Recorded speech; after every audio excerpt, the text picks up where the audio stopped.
I walked into the Allegheny National Forest on the morning of November 9th, 2008, with no intention of walking back out. I was 46 years old. I had been a dispatcher for the McKean County 911 Center for 19 years. I had talked people through heart attacks, car wrecks, house fires, overdoses, and every other kind of emergency you can name.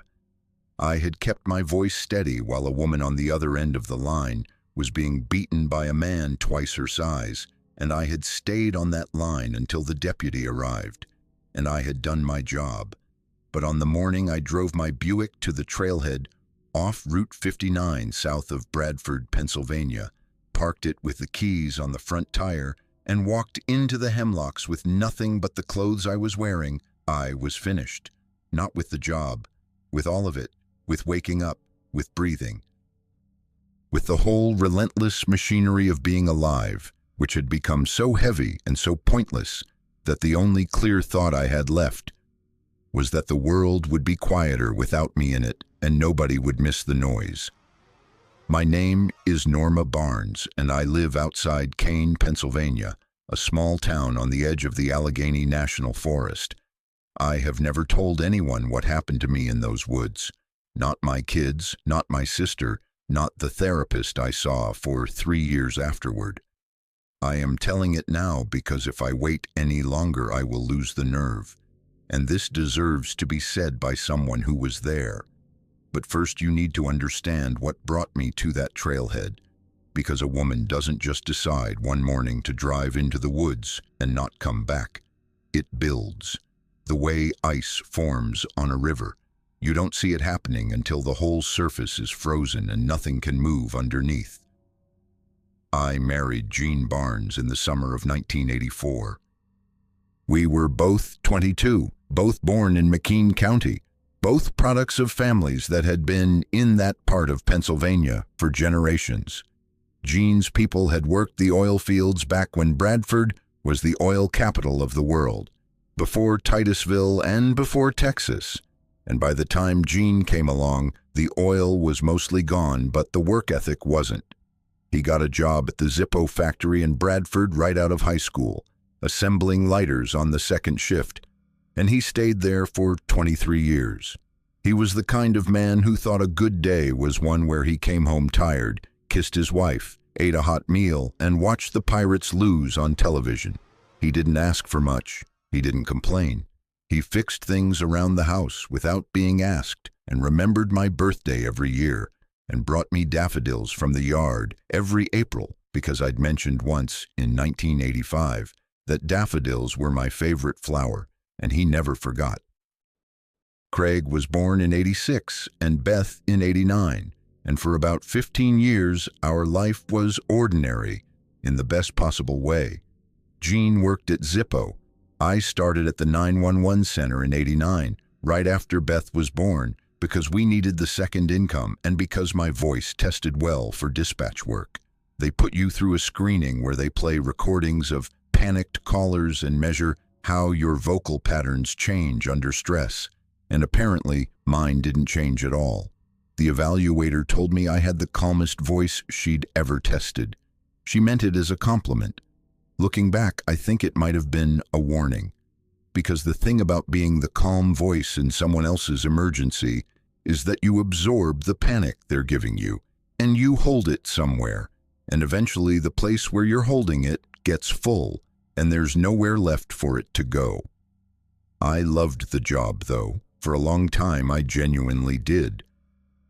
McKean County is rural, and rural means that the emergencies are spread out and the responders are few, and the dispatcher is often the only human connection a caller has for the 10 or 15 or sometimes 30 minutes it takes for a deputy or an ambulance to reach them on a back road in the middle of a snowstorm.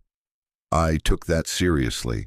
I memorized the county road map until I could picture every intersection, every hollow, every seasonal road that washed out in spring.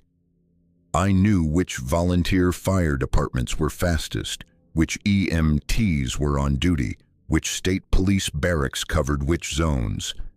I was good at it. My supervisor, a man named Floyd Dixon, who'd been running the center since before I was born, told me once that I was the best dispatcher he'd ever trained, and Floyd didn't hand out compliments like candy. The trouble started in 2004, not one thing. A series of things stacked on each other like stones in a cairn, each one small enough to carry alone, but together heavy enough to bury you.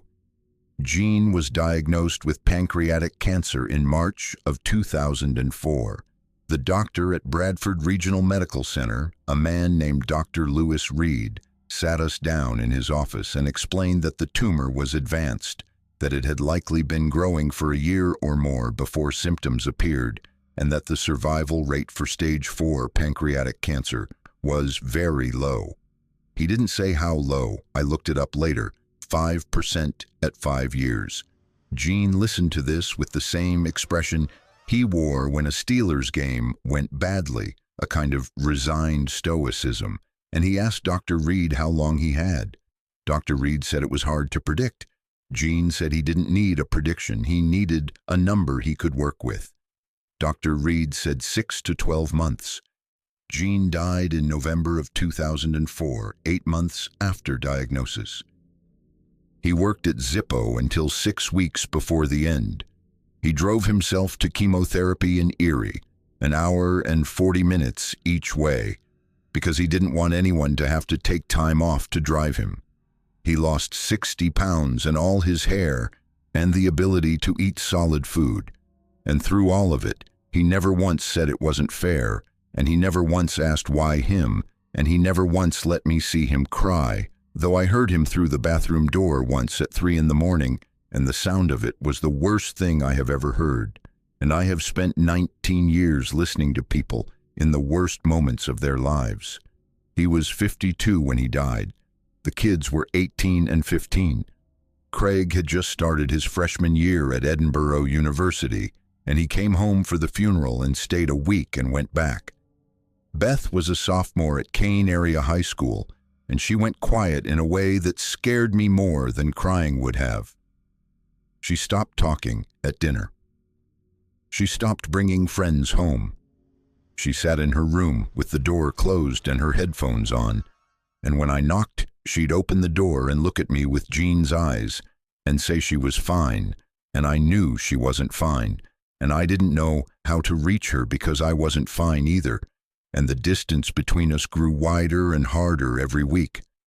I went back to work 12 days after the funeral because staying in the house was worse.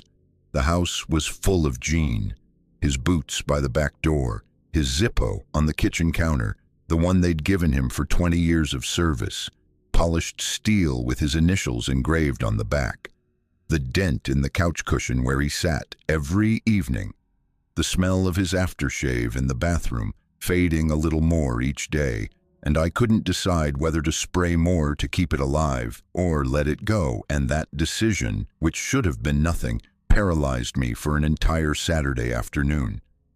Work was better. Work was other people's emergencies, which meant my own could wait. I put my headset on, and I took calls, and I dispatched units, and I was Norma, the calm voice, the steady one, the dispatcher who never broke. And for a while, that was enough. The routine held me together the way a splint holds a broken bone. You can function, you can walk, but you're not healed, you're just immobilized. 2 years passed. Craig graduated and moved to Erie for a teaching position. Beth graduated and left for Penn State without saying goodbye, which I later learned was because she couldn't look at me without seeing the house where her father had died. And leaving without a farewell was easier than having one. I understood. I hated it, but I understood. The house got quiet. I adopted a cat named Pepper, a gray tabby from the McKean County Humane Society, because I read somewhere that pets help with grief. And he did help, the only way a cat in an empty house can help. He reminded me that something still needed to be fed. I started walking the trails in the Allegheny National Forest on my days off, not for exercise, but for the sound. The forest around Kane is mostly black cherry and hemlock and beech, and in the fall the leaves come down in a sound like whispered conversation, and in winter the silence is so complete that you can hear the individual ticks of ice crystals forming on branches. I walked miles, 5, 8, 10 miles at a time, alone, following old logging roads and game trails deep into the forest, and I talked to Gene out loud, the way people talk to someone who can't answer anymore but might still be listening. I told him about the kids, about the cat, about the dispatcher who'd been hired to fill the gap on second shift and who chewed gum so loud you could hear it through the headset. Small things. The small things you share with a person who knew all the other small things and didn't need them explained. The walking helped. The talking helped. And then, on a Tuesday night in September of 2008, a call came in that took away whatever I'd managed to rebuild. I was on second shift, 4 in the afternoon to midnight. At 11:22 the line rang, and the screen showed a cell number with a Warren County prefix. I answered with the standard script. McKean County 911, what is your emergency? The voice on the other end was a child. A little girl. Maybe 5 or 6 years old. She was whispering, and the whisper was the kind that comes from trying to be quiet, so someone won't hear you, the kind I had heard dozens of times in domestic calls. She said her mommy was on the floor. She said there was red on the floor. She said the man was still in the house. I did what I was trained to do. I kept my voice low and calm. I asked her what her name was. She said Lily. I asked her where she was in the house. She said the closet. I asked her if she could tell me her address. She couldn't. She was 5. She didn't know her address. I asked if she could see anything out a window. She said she couldn't see because the closet was dark. I asked if she could read any numbers on the phone. She couldn't read yet. The cell tower data triangulated to a rural area south of Smethport, which gave us a radius of about 3 miles. I dispatched the nearest state police unit, which was 14 minutes out. I stayed on the line. Lily told me she was scared.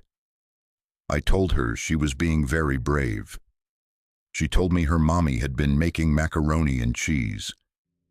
She told me the man had come through the back door.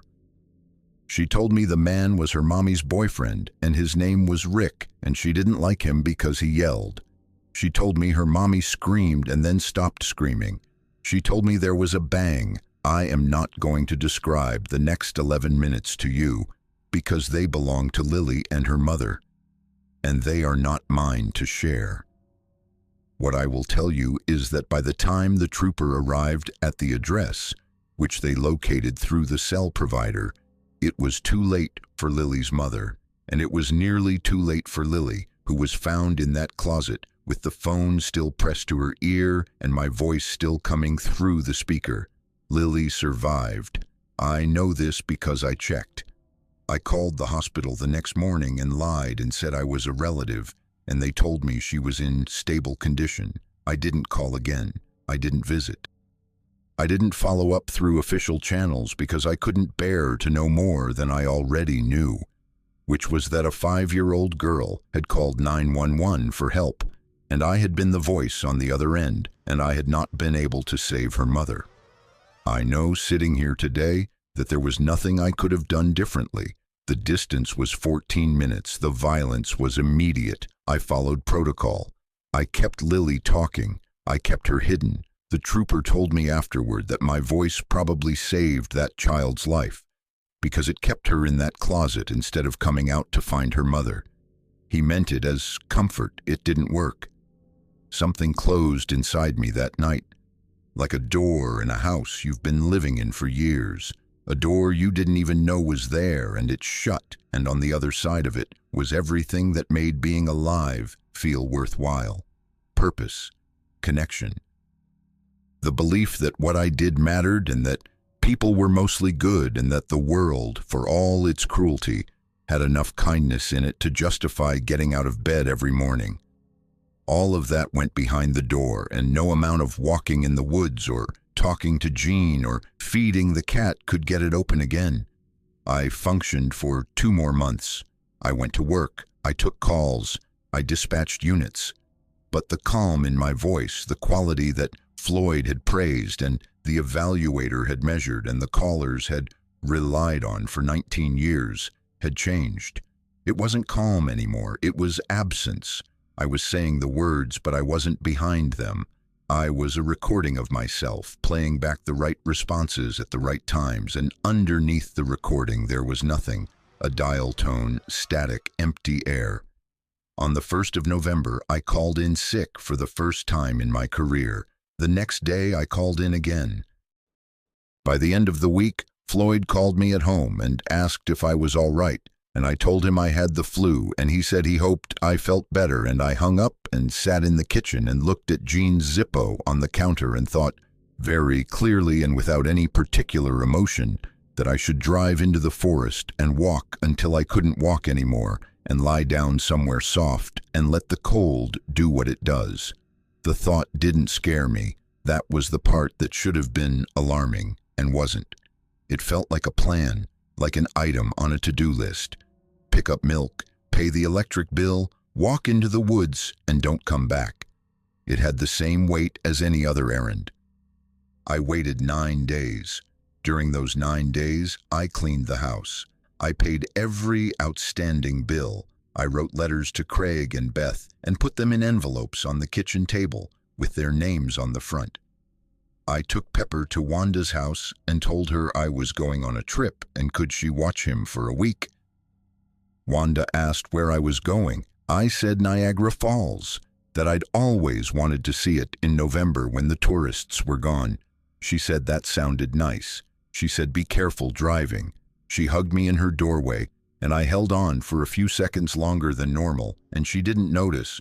Or if she did, she thought it was just Norma being Norma, because everyone knew I hugged too long. On the morning of November 9th, 2008, I woke up at 5:30, made a pot of coffee, drank 2 cups, standing at the kitchen window watching the sky lighten over the ridge. The temperature was 28 degrees. There had been a light snow overnight, maybe an inch, and the hemlocks along the property line were dusted white. I washed my cup, set it in the rack, put on my heaviest coat, my boots, and my wool hat, and drove 17 miles south on Route 59 to a trailhead I knew well, a parking area at the head of an old logging road that ran east into the Allegheny National Forest toward the Tionesta Scenic Area, which was the densest, most remote section of old-growth forest left in the state. I parked the Buick. I placed the keys on the front tire. I locked the doors from the inside and closed the driver's side with my elbow so the lock would engage. The keys on the tire were for whoever found the car. The letters on the kitchen table were for Craig and Beth. I had left no note in the car because I didn't want a search. I wanted to walk far enough in that by the time anyone thought to look, it would be too late and the forest would have taken care of the rest. The logging road climbed gradually for the first mile, then steepened where it crossed a ridgeline and dropped into a drainage on the other side. The snow was thin on the ground, not deep enough to be difficult, but enough to show tracks. I saw deer prints, squirrel prints, the delicate triple-pronged marks of wild turkey. The forest was hemlock and beech on the north-facing slopes, black cherry and red maple on the south, and the hemlocks in particular were massive, some of them 3 and 4 feet across, their trunks furred with moss and their canopies so dense that almost no snow had reached the ground beneath them. The air smelled of wet bark and frozen earth and a third scent, one I'd noticed on other walks but never pinned down, a faint, musky sweetness that I associated with the deep woods but couldn't trace to any particular plant or animal. I walked for 3 hours. I followed the logging road until it faded into brush, then picked up a game trail that contoured along the side of a steep hollow, then left the trail entirely and pushed through mountain laurel thickets that grabbed at my coat and scratched my face. I wasn't navigating. I wasn't choosing a direction. I was moving the way water moves, downhill, following the path of least resistance, letting the terrain decide. The deeper I went, the quieter the forest became. By the time I stopped, I couldn't hear the road, couldn't hear any engine or human sound at all. Just wind in the canopy, high and distant, and the occasional creak of a tree limb adjusting under the weight of snow. I stopped in a small clearing at the bottom of the hollow, beside a creek that was running clear and cold over brown stones. There was a fallen hemlock across the creek, its root ball upended and caked with frozen mud, and the trunk lay at an angle that created a kind of natural bench about 2 feet off the ground. I sat down on it. My legs were tired. My face was numb. My hands, inside the coat pockets, were still warm, and that bothered me in a way I can't fully explain. The stubborn refusal of my body to cooperate with what I was asking it to do. I was sitting in a forest in late November in Pennsylvania, with no food, no water, no phone, no lighter, no means of signaling anyone, and my body was still warm, still functioning, still running through its routines of circulation and respiration and thermoregulation, as if it hadn't received the message that none of this was necessary anymore. I sat there for a long time. I don't know how long, because I had left my watch at home. The sun moved through the canopy in patches that shifted with the wind, and the creek made its sound, and a chickadee called from somewhere in the hemlocks, and I sat on that log and felt the cold creep in through my coat and into my back and down through my legs, and I waited. I want to be careful about what I say here. I am not telling this part to make anyone feel sorry for me. I am telling it because what happened next only makes sense if you understand the state I was in, which was not dramatic or violent or hysterical. It was flat. It was the absence of everything. I was sitting in one of the most beautiful places on earth, surrounded by trees that had been growing since before the Revolutionary War, with clean water running 10 feet from my boots and chickadees singing in the branches, and I felt nothing. No beauty, no peace, no fear, no sadness, nothing at all. I was a cavity in the shape of a woman, sitting on a log, waiting for the cold to fill in the space where a person used to be.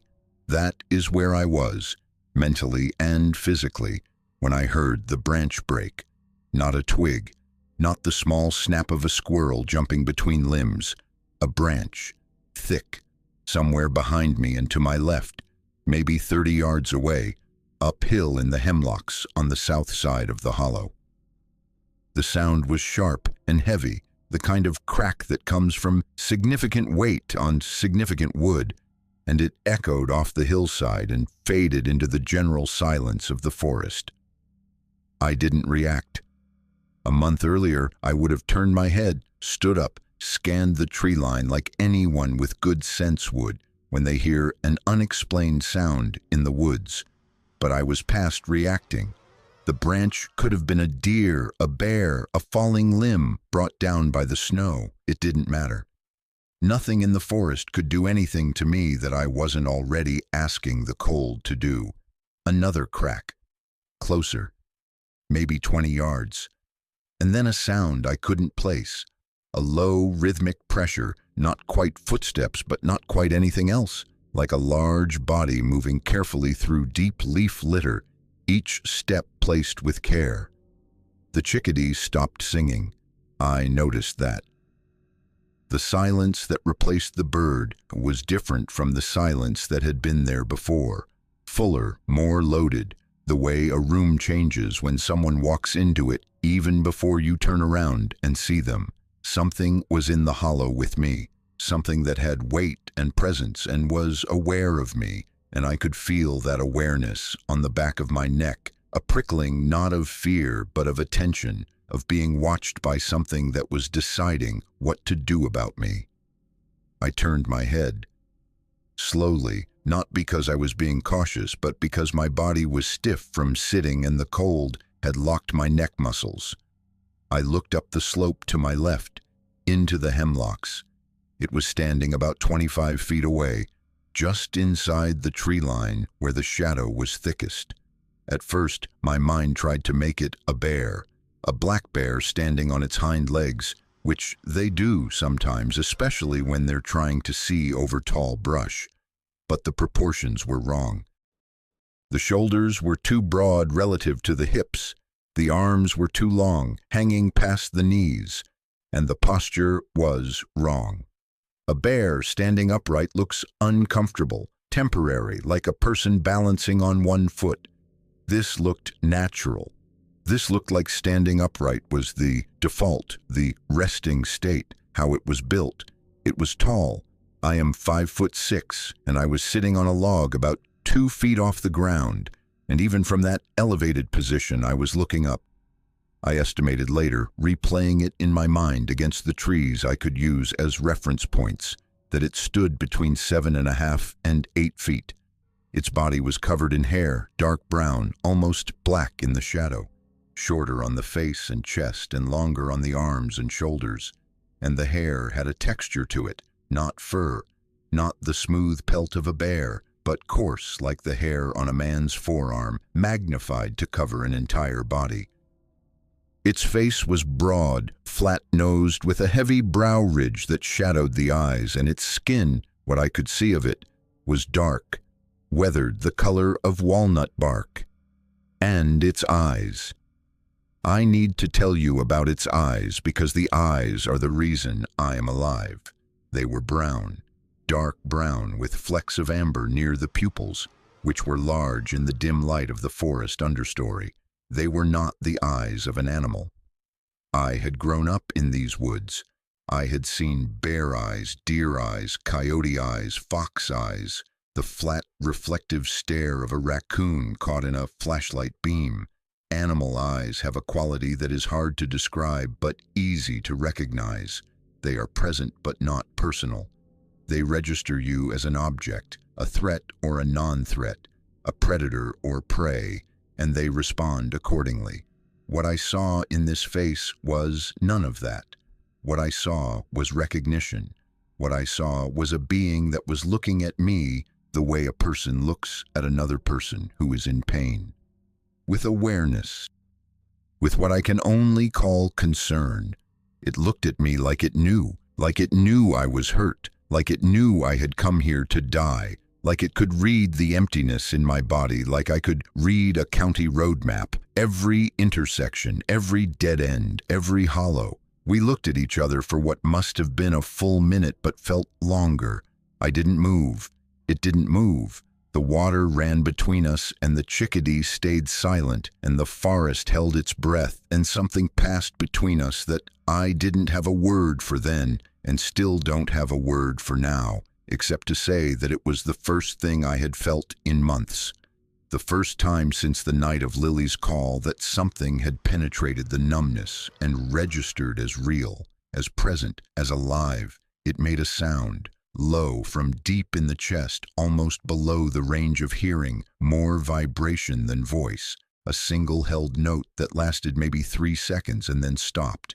Not aggressive, not alarming. If I had to compare it to anything, I would say it sounded like a question, a gentle question, the way you might say, "Are you all right?" to someone sitting alone on a park bench in the rain. And I did something I had not done in months. Something I had not been able to do at Jean's grave, or in the therapist's office, or alone in the house at 3 a.m. with his Zippo in my hand, and nothing but silence where his voice used to be.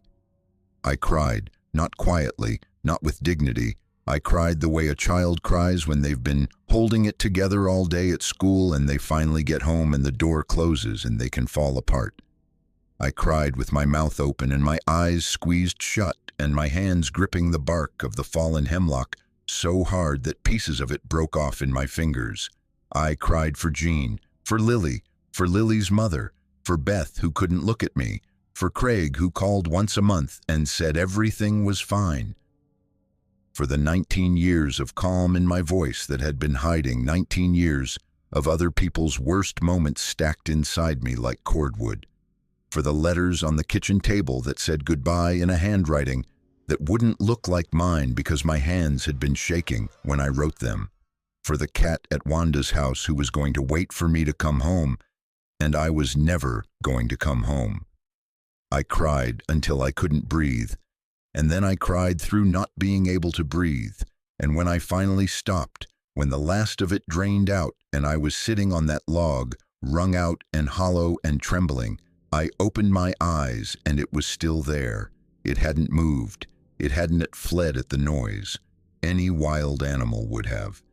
It was standing in the same spot, in the same posture, watching me with those brown eyes that held more comprehension than I had any right to expect from anything in this forest or on this earth. And then it did something that I will carry with me for whatever years I have left. It sat down. Not collapsed, not retreated to a crouch. It lowered itself deliberately, bending at the knees and hips, and it sat on the ground at the base of a big tree, its long legs drawn up slightly, its massive hands resting on its thighs, and it settled there with the unhurried patience of a being with nowhere else to be. It sat and it looked at me, and the message was as clear as any words I had ever dispatched over a radio. I'm here. I'm not leaving. I wiped my face with my coat sleeve. My nose was running and my eyes were swollen, and I was shaking from cold and from the crying and from something else, from the shock of having felt something after months of feeling nothing.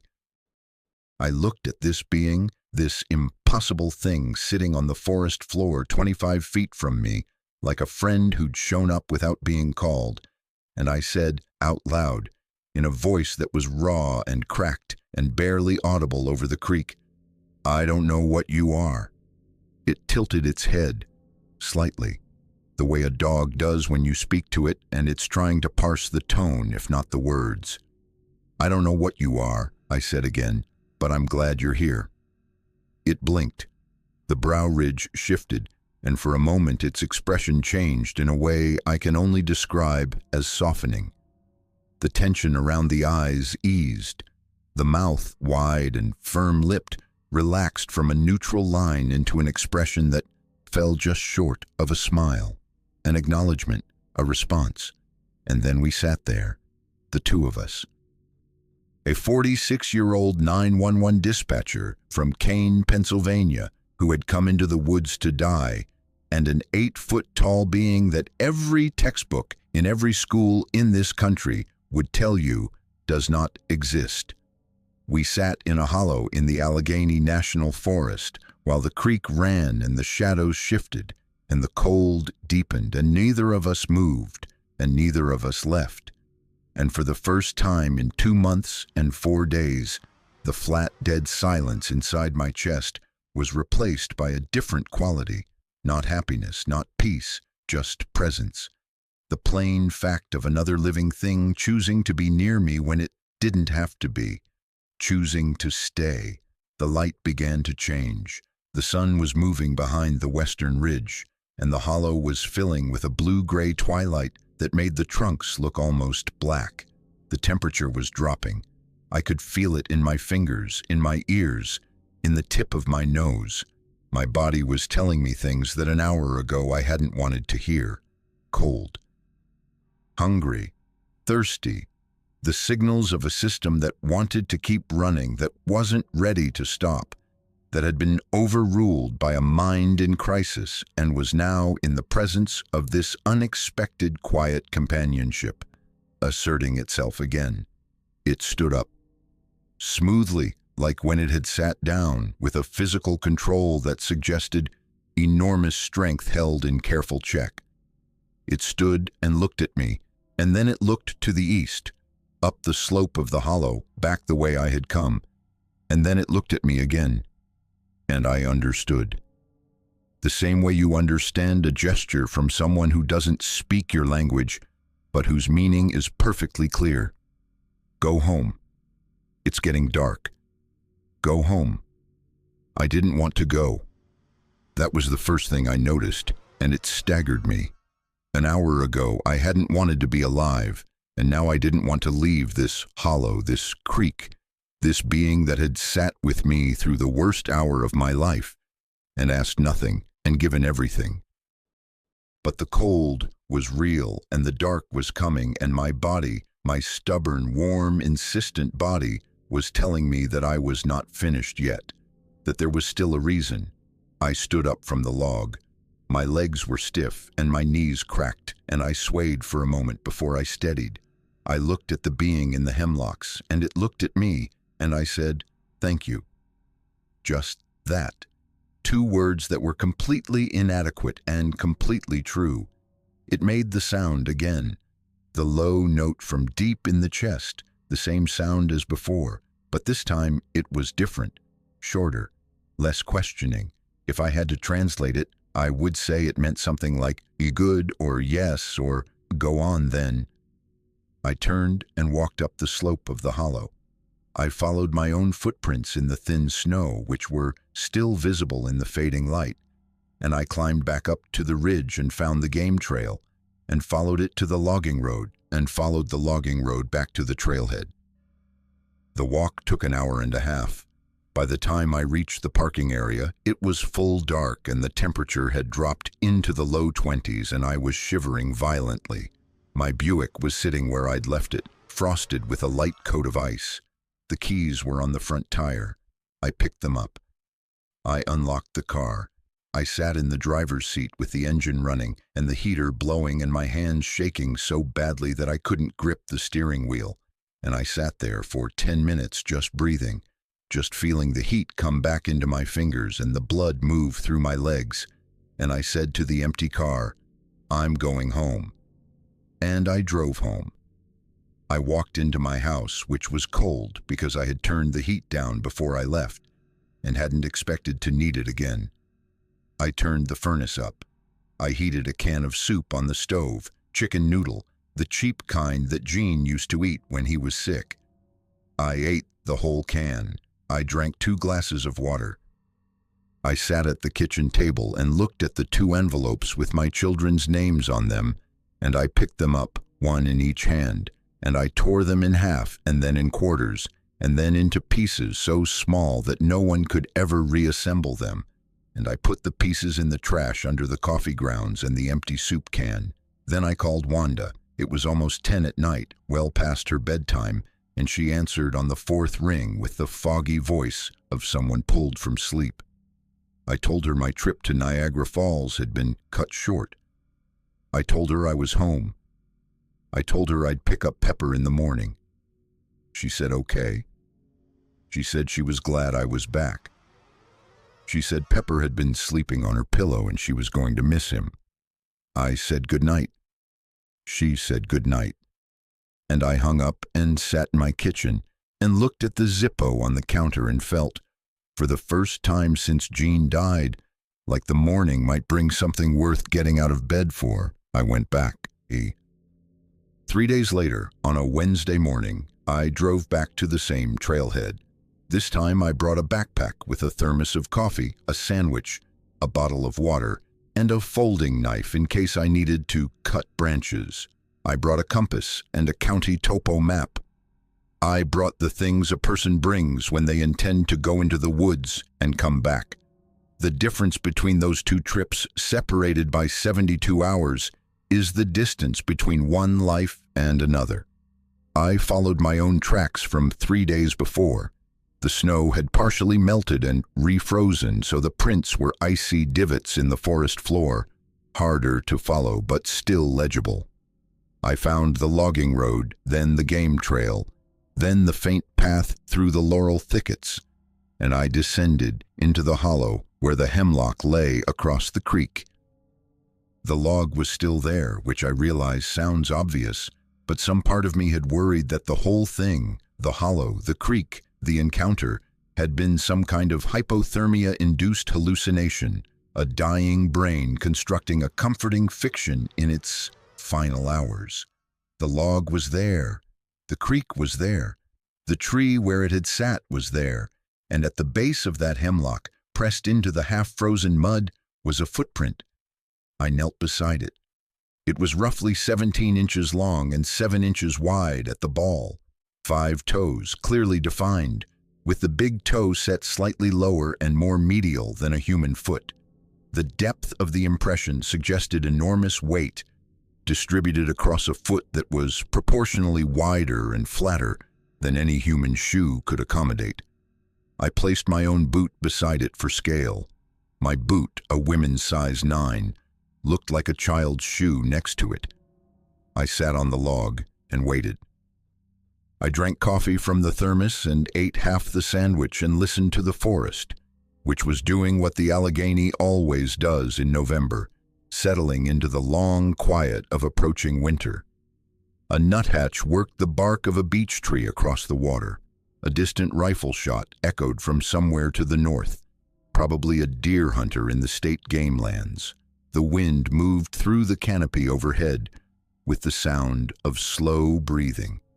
2 hours passed. I was starting to think that the visit had been a one-time event, a random intersection of 2 beings in the same stretch of forest that would never repeat, when I heard the branch crack. Same direction, same slope, same careful, measured approach through the leaf litter. It came into view slowly, emerging from the hemlocks like shapes filling in when your eyes adjust to low light. It was standing about 30 feet away, slightly uphill, and it was watching me with the same expression it had worn 3 days earlier, that careful, assessing look that carried no aggression and no alarm, just attention, just awareness that I was there and that my being there meant something. I stayed on the log. I didn't stand, didn't wave, didn't call out. I had spent 19 years learning how to be a calming presence on the other end of a phone line, and every instinct I had said that the same principles applied here. Don't move suddenly. Don't raise your voice. Signal that you are not a threat. Let the other party set the pace. It sat down in the same spot it had occupied before, at the base of the hemlock, and we resumed our positions from 3 days earlier, as if no time had passed. The 46-year-old woman on the fallen log, the being at the base of the tree, the creek between us. And the silence, which was not empty this time, but full, occupied by something I was beginning to recognize as a kind of talking that didn't need words, a shared presence, a mutual choosing to be in the same place at the same time. I talked to it. I don't know why. Maybe because talking was what I did. Maybe because the silence, comfortable as it was, needed a door opened into it, a signal that I was offering something beyond physical proximity. I told it about Jean, about the Zippo factory and the daffodils, and the 23 years of second shift, and the way he smelled like machine oil and aftershave when he came home at midnight. I told it about Craig and Beth, about Lily, about the letters I had written to my children and torn to pieces 3 days ago. I told it that I had come into these woods to die, and that something about its presence, something about the way it had looked at me, had changed my mind. I told it that I didn't understand how or why, and that I didn't need to understand. I just needed it to know. It listened, not like people do. It didn't nod or shift position or interject. It was completely still, and its eyes stayed on me, not roaming, not glancing away, not scanning its surroundings for threats every few seconds like any wild animal would. It gave me its full attention, and the giving of it seemed intentional, even costly, as if attending to me required it to override instincts that would normally keep it vigilant. It chose to be vulnerable in order to be present with me, and that choice, which I recognized because it was the same choice I had made every time I put on my headset and answered a call, broke something open in me that all the therapy and walking and talking to Jean's memory had failed to reach. I stayed for 3 hours that day. When the light started to shift, it stood, looked east, looked at me. Go home. Same message, same gentle insistence. I said I'd come back. It made the low sound. I hiked out. I came back 4 days later, then 3 days after that, then 5 days after that. The pattern wasn't regular, but it didn't need to be. Every time I returned to the hollow, it was there, or it arrived within an hour or two of my arrival, as if it had been somewhere nearby and had registered my presence through sound or smell or some other channel I couldn't identify. And every time, it sat. And I sat. And I talked, or I didn't, and it listened, or it watched. And the creek ran between us, and the hollow held us like a cupped hand holding two things that didn't belong together but fit anyway. By my fifth visit in late November, the distances had changed. It sat closer, not dramatically, maybe 5 feet less than the first time, maybe 20 feet instead of 25. By my eighth visit, in mid-December, it was sitting at the edge of the creek, maybe 15 feet from my log. The reduction was so gradual that I almost didn't notice it, like how you don't notice a kid growing until you look at last year's photographs and realize they've gained 3 inches. But by January, after my 12th or 13th visit, it was sitting on the same side of the creek as me, on a flat stone about 8 feet to my left, close enough that I could have reached it with a long stick if I'd wanted to, which I didn't because reaching toward it felt like a violation of whatever unspoken agreement was governing our meetings. I began to learn things about it through observation, not study. I wasn't documenting or cataloging. I was just paying attention like you do with a neighbor you see regularly but don't speak to, learning their habits through proximity and repetition. It was male. I became fairly sure of this based on overall build, the width of the shoulders relative to the hips, and the heavier brow ridge. Its hair, which I had initially thought was uniformly dark brown, was actually several shades lighter on the chest and inner arms, darker on the back and shoulders, and streaked with silver along the temples and down the sides of the neck, which I interpreted as a sign of age. It was not young. Its movements, while powerful, had the careful deliberation of a body that had learned its own limits, a quality I recognized from Jean's father, who had worked the oil derricks until he was 70 and moved like every step was a negotiation between his will and his joints. Its hands were enormous and remarkably human in structure, 5 fingers with a thumb that was proportionally shorter and thicker than a human thumb, but clearly opposable. The nails were thick, dark, squared off, like the nails of a man who works with his hands and doesn't file them. The palms, which I caught glimpses of when it rested its hands on its knees or adjusted its position, were hairless and deeply lined, and they were a lighter color than the rest of the skin, a warm grayish-brown that reminded me of wet clay. Its face was the most expressive part of it. The brow ridge dominated, a heavy shelf of bone that shadowed the eyes and gave the face a permanent intensity, but below that ridge, the features were mobile and communicative in ways that continually surprised me. The mouth could tighten, relax, press to one side in what I swear was skepticism. The nostrils flared when it detected a scent that interested it. The eyes, those brown eyes with the amber flecks, narrowed in what appeared to be concentration, widened in what appeared to be surprise, and softened in what I can only call warmth. It had a face that was capable of expressing emotion, and it used that capability in my presence in ways that seemed chosen, as if it wanted me to understand what it was feeling. By late January, it had begun to bring me things. The first offering appeared on my 4th visit after the new year. I arrived at the hollow to find a small pile of hickory nuts, arranged on the flat stone where it usually sat. Not scattered. Arranged, placed in a cluster as if someone had held a handful and set them down carefully. I picked one up and turned it over. It was intact, no cracks, no tooth marks. I set it back and sat on my log and waited, and when it arrived 20 minutes later, it looked at the nuts, then looked at me, and its expression shifted in a way I can only describe as expectant, like a child who has set a place at the table and is waiting for someone to sit down. I picked up a nut and ate it. It was good. Fresh, not rancid, with the sweet earthiness that hickory nuts have when they've been properly dried.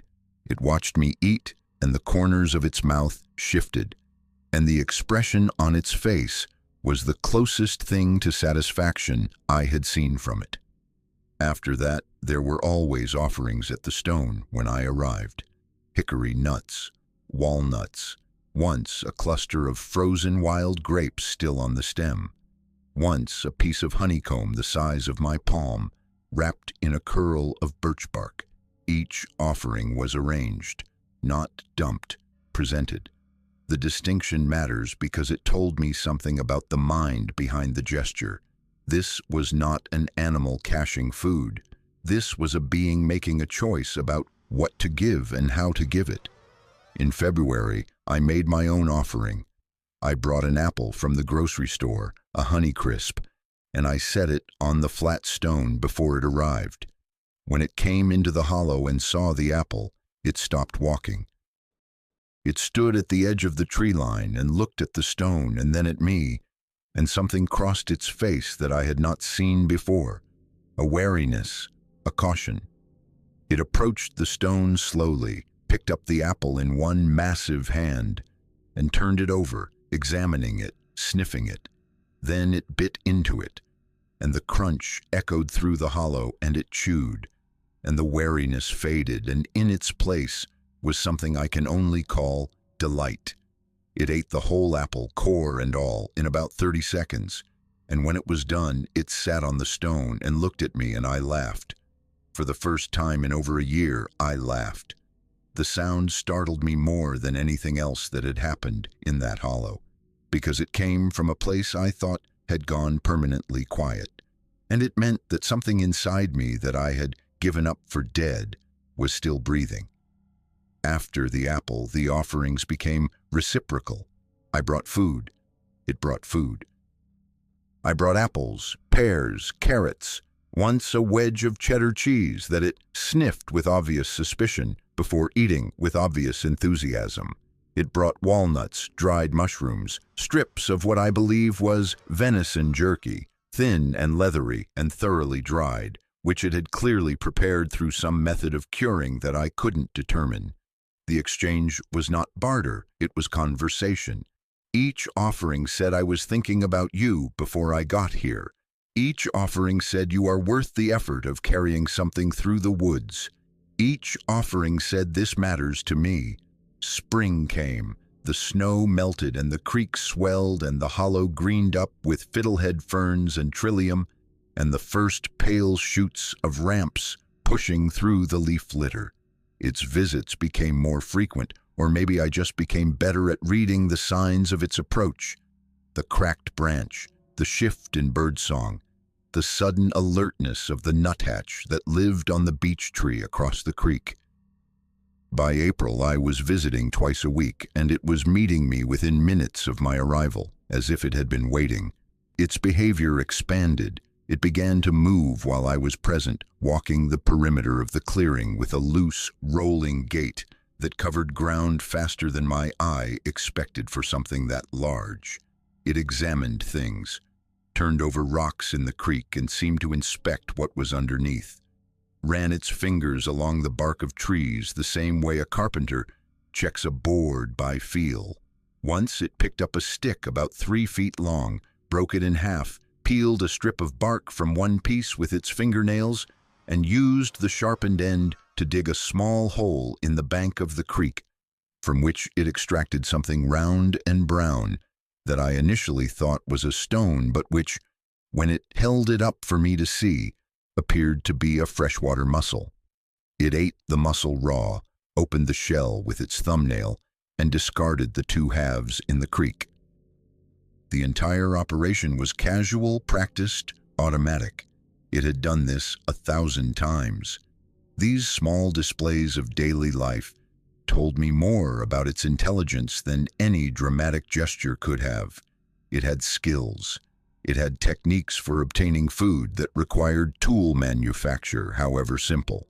It had preferences, it had curiosity, and it had a willingness to let me observe these things, which meant either that it trusted me not to be a threat, or that it wanted me to understand who it was, maybe both. In late May, something changed between us. I was sitting on my log, eating an early lunch, when it arrived from the south instead of the east, which was unusual. It was moving differently, faster, less careful, and it was carrying something in its left hand, held against its chest. It came to the edge of the hollow and stopped, and I could see that the thing in its hand was another being, small, compact, clinging to the adult's chest with both hands gripping the long hair on its upper arm. A child, a young one, maybe 2 or 3 years old, based on its size, with shorter, lighter hair, more tawny than the adult, near black coloring and eyes that were huge and round and locked onto me with an intensity that was equal parts curiosity and alarm. I didn't move. I barely breathed. The adult looked at me, then looked down at the child, then looked at me again. The expression on its face was one I knew. I had seen it on Gene's face the first time he carried newborn Craig into the house from the hospital. Pride and terror combined. "Look at this. Look at what I have. Please don't take it from me." The child made a sound, a short, high-pitched chirp that sounded more like a bird than anything human, and the adult responded with a low rumble from its chest that I felt in my sternum even from 8 feet away.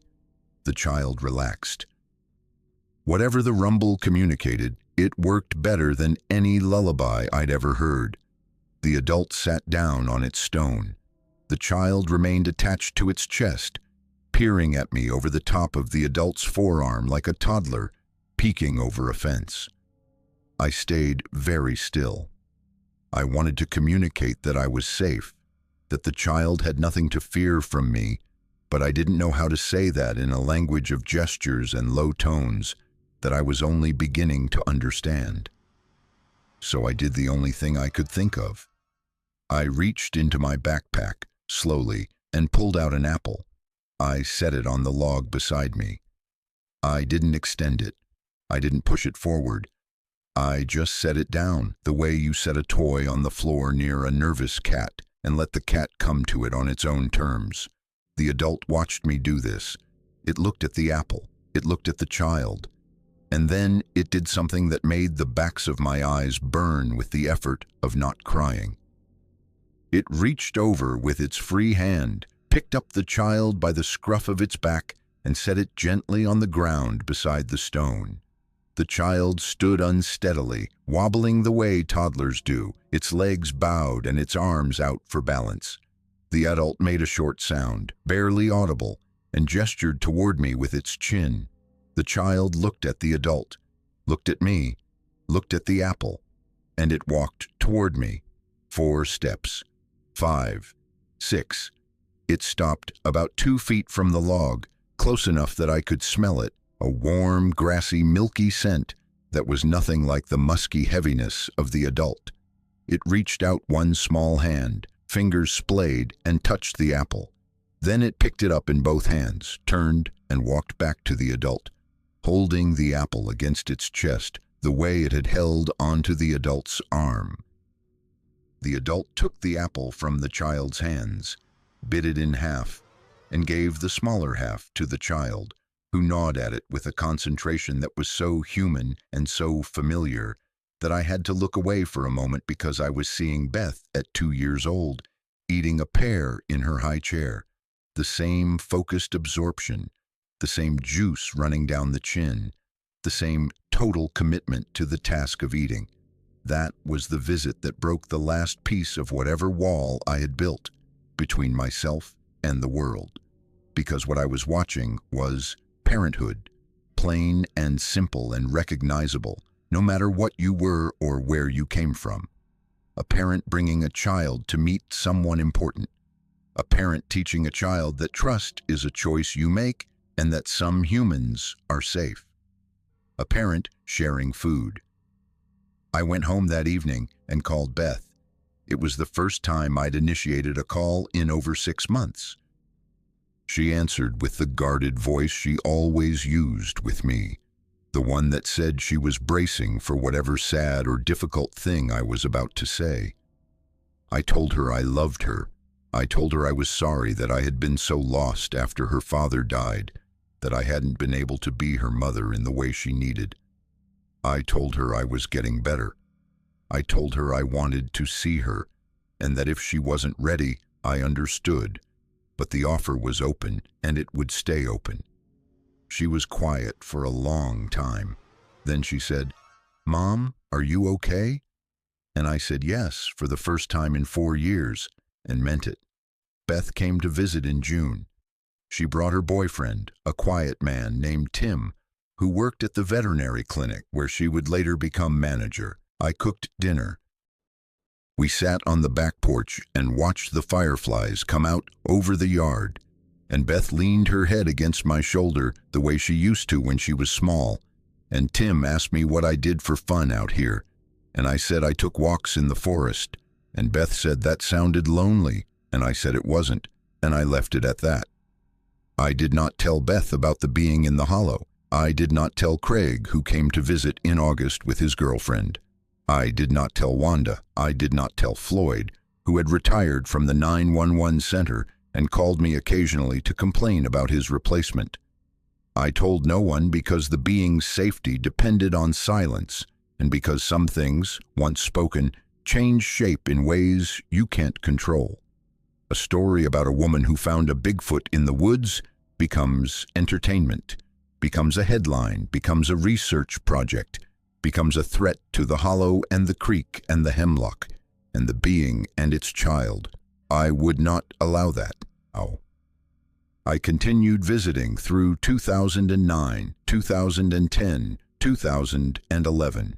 The seasons turned and the hollow changed with them, and we settled into a rhythm that felt less like visits and more like the natural pulse of a friendship maintained across a distance that was measured not in miles but in understanding.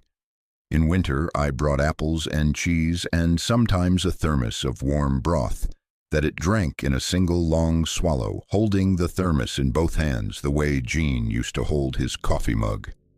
In spring and summer, the being brought me things from the forest, mushrooms and berries, and once a clutch of wild turkey eggs, still warm from the nest, which I carried home in my hat and scrambled for breakfast and found them richer than any store-bought egg I had ever tasted. The child grew. By 2010, it was walking confidently and ranging farther from the adult, exploring the hollow with the fearless curiosity of a 3-year-old. It had lost its initial wariness of me and would approach my log and sit near my feet, sometimes touching the toe of my boot with one finger, as if testing whether I was real. I never touched it. I wanted to. The impulse to reach down and stroke that small head, to smooth the tawny hair that stood up in whirls and cowlicks like any human toddler's, was almost overwhelming. But the adult was watching, always watching, and I understood that the privilege of proximity was not the same as the right to touch. In the fall of 2011, I saw 2 more of them. Adults, both large, both dark-haired, both arriving from the north. They entered the clearing while I was sitting on my log, and the sight of me stopped them short.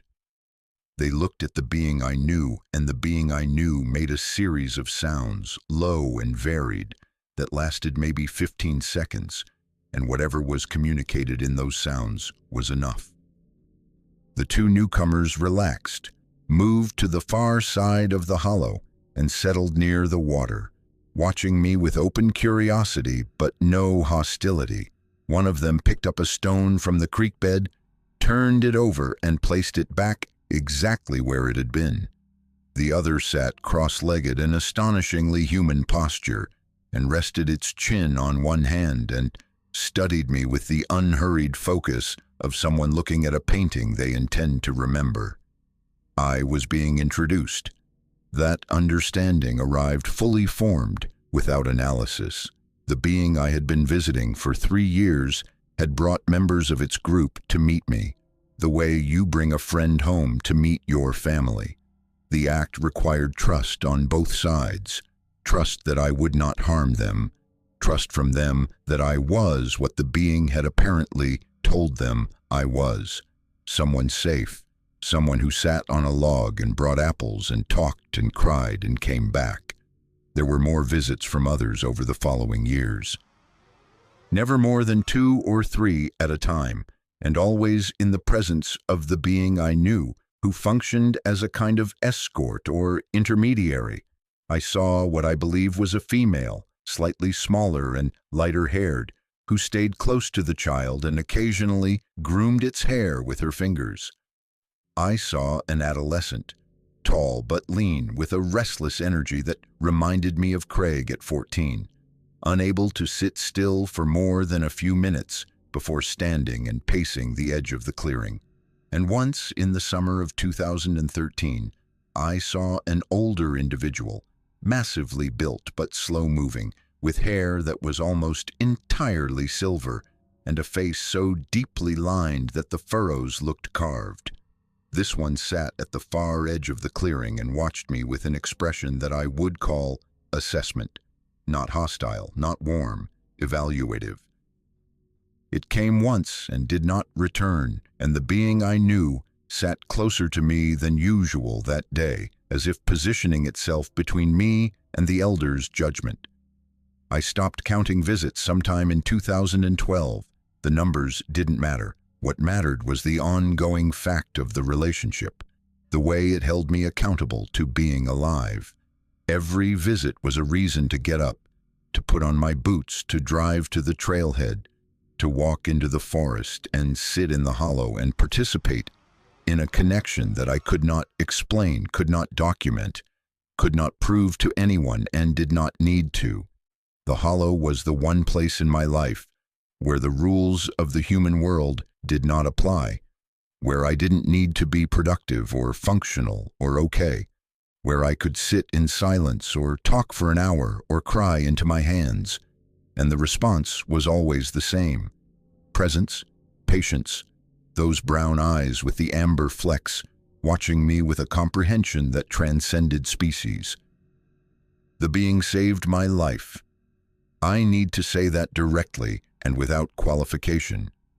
On November 9th, 2008, I went into the Allegheny National Forest to die, and a being that is not supposed to exist sat down in the hemlocks and looked at me with an expression of pure empathy and refused to leave.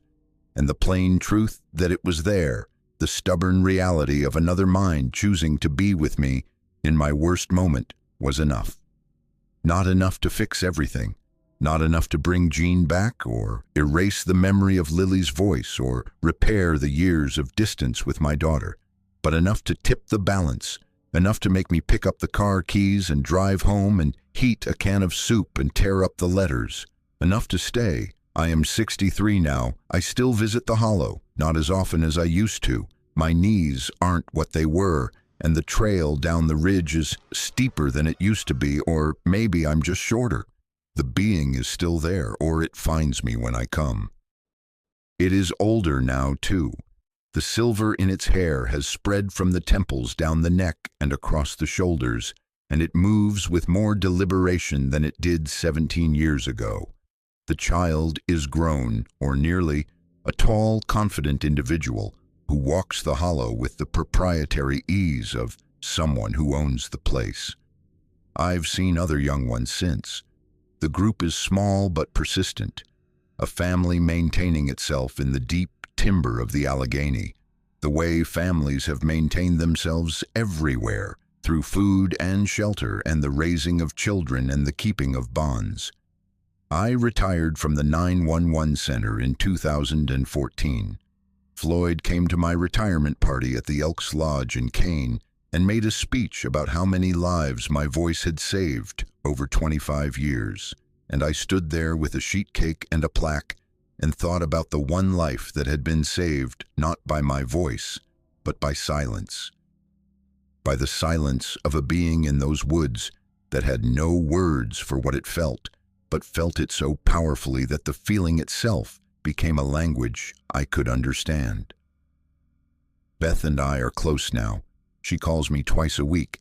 She came home for Thanksgiving last year with Tim, who is now her husband, and their daughter, who is 3 and has Jean's eyes and my stubborn chin. I held that little girl on my lap and fed her pieces of apple. And I thought about another child eating an apple in a hollow in the woods. And I thought about the impossibility of these two worlds existing in the same county, in the same state, in the same country. One world of kitchens and sheet cakes and retirement parties, and the other world of hemlocks and creekstones and offerings of honeycomb and birch bark. And I thought about how thin the line is between them, and how easy it would be for most people to cross it if they only knew where to step. Craig calls once a month. He is a good man. He teaches biology, which I find privately hilarious, because the biology textbook on his shelf says that the only living hominids are Homo sapiens, and his mother could walk him to a hollow in the Allegheny National Forest and show him proof that the textbook is wrong. Wanda still calls every Sunday at 7:15. She has never asked me about the walks in the forest.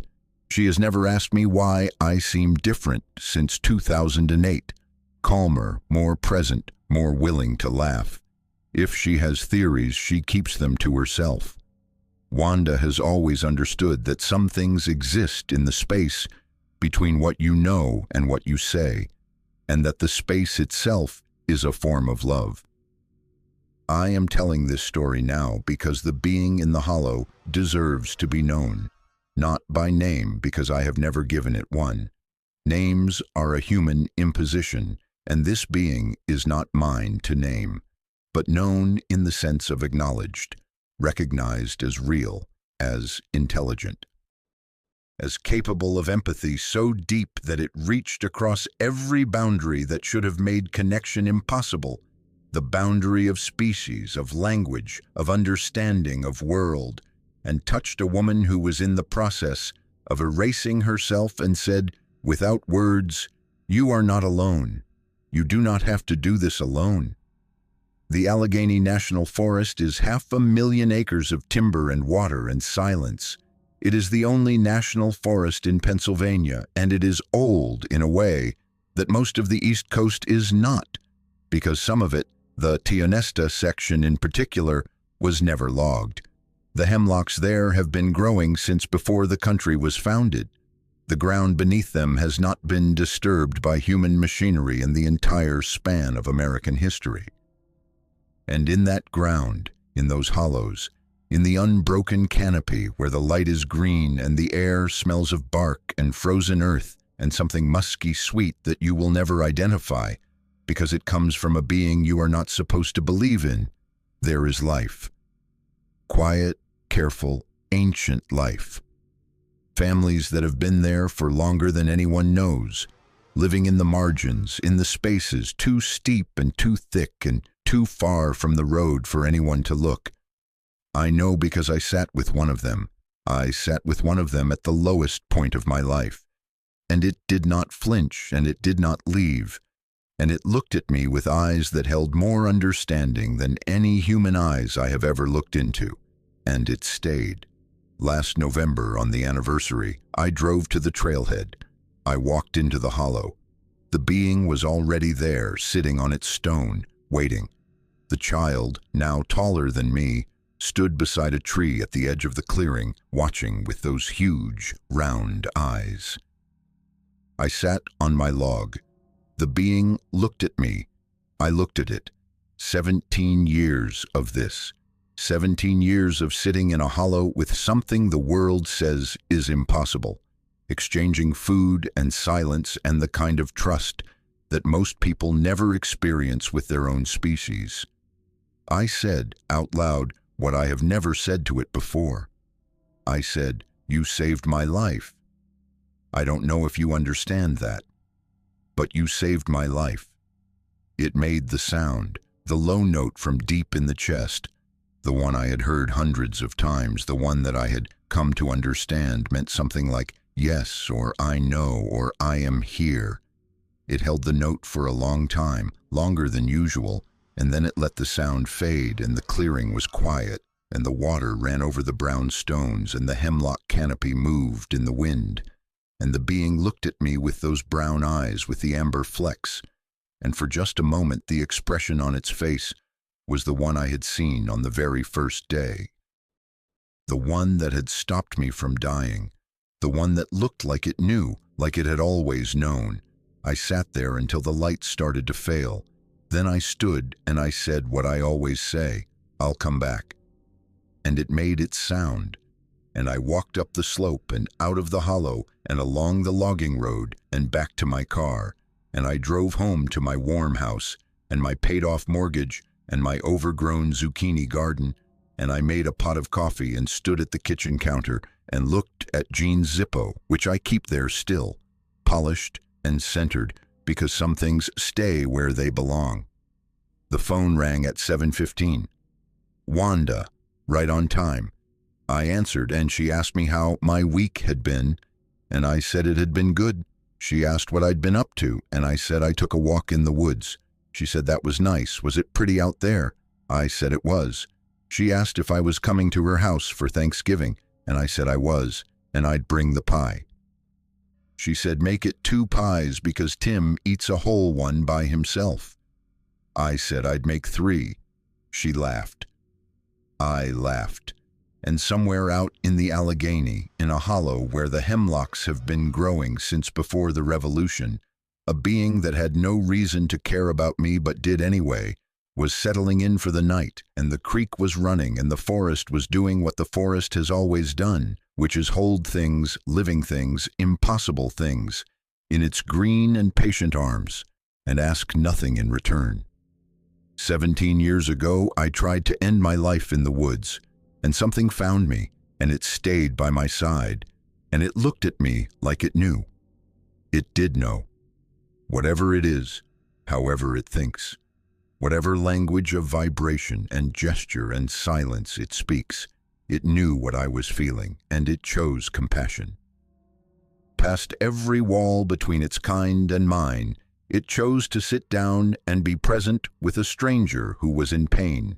And that choice, that single quiet act of choosing not to leave, is the reason I am here today, telling you this, with a cup of coffee in my hand and a granddaughter who has Jean's eyes and a hollow in the forest that will always, for as long as I live, be the place where something that was not supposed to exist saved something that had stopped wanting to.